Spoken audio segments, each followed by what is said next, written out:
Bien, mon domaine d'études à l'université était en récréologie à l'époque. Moi, j'ai étudié, j'ai terminé en 1977.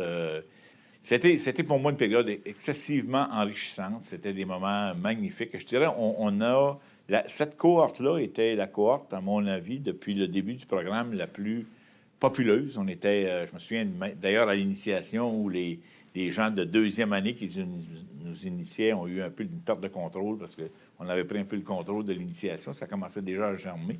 Mais mes plus beaux souvenirs, c'est vraiment les gens que j'ai rencontrés, puis même des professeurs avec lesquels je suis encore en contact aujourd'hui, qui ont fortement influencé ma carrière, ma vie professionnelle, et avec qui j'ai gardé des contacts malgré toutes ces années-là, donc où on se voit, où on se rencontre ponctuellement. Donc, tout l'aspect humain a été fort marquant pour moi lors de mon passage à Trois-Rivières. Ma formation, à la base, comme elle était, on le mentionnait, était excessivement ouverte. Ça m'a permis de m'outiller d'une façon plus particulière dans l'organisation, de comment être en mesure de gérer des situations qui peuvent être complexes, d'être capable de distinguer l'essentiel par rapport à l'accessoire. Donc, d'être capable d'avoir un leadership inspirant qui vise vraiment l'objectif qu'on doit atteindre et structurer une pensée qui nous permet, je pense, d'être en mesure de régler certaines problématiques qui peuvent être parfois complexes. Mais mon cheminement professionnel a débuté avec mon stage, qui était un stage de 8 mois à l'époque. Et j'avais un stage qui se déroulait au Conseil des loisirs de l'Est du Québec, ce qui est aujourd'hui les URLS pour les gens en termes des unités régionales de loisirs. Et la personne pour qui je travaillais, je faisais mon stage, a quitté. Et j'ai obtenu l'emploi. Donc, j'étais à Rimouski pour 8 mois. Je suis arrivé en mai 1976. Je ne suis jamais reparti de Rimouski, donc j'ai collé dans le fond du chaudron à Rimouskois. Ça a préparé une venue en politique assez tôt. J'ai été maire de Pointe-au-Père en 81-82, à 29 ans. Donc, et par la suite, j'ai une carrière qui était soit dans le domaine privé ou dans le domaine parapublic, dans des différentes organisations. À titre d'exemple, j'ai été actionnaire d'une concession automobile. Par la suite, directeur général du club de hockey l'Océanique.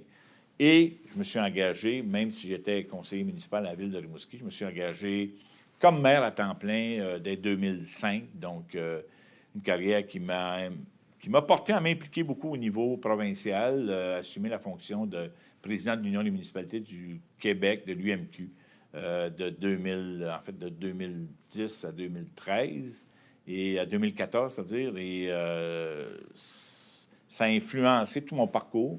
Et ce parcours-là, je pense, m'a préparé ou m'a conduit à la nomination au poste que j'occupe maintenant comme sénateur à la Chambre haute du Canada. Et le mandat de la Chambre, de la Chambre haute, c'est de faire l'analyse sans partisanerie et en ayant une préoccupation, et ça me rejoint particulièrement, de défendre les régions et de défendre les gens les plus fragilisés.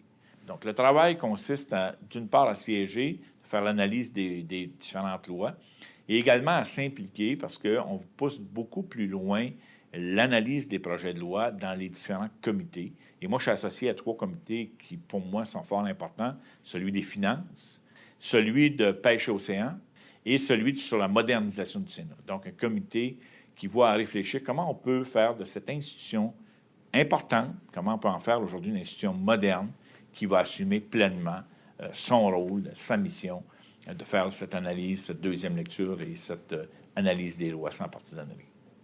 Mais recevoir un prix Pythagore, je dois avouer que j'ai été très surpris quand on m'a communiqué la nouvelle. J'étais honoré. Moi, au lieu d'acheter un commerce pour gagner ma vie, j'ai plutôt investi dans une formation. Et cette formation-là m'a permis d'avoir un cheminement professionnel.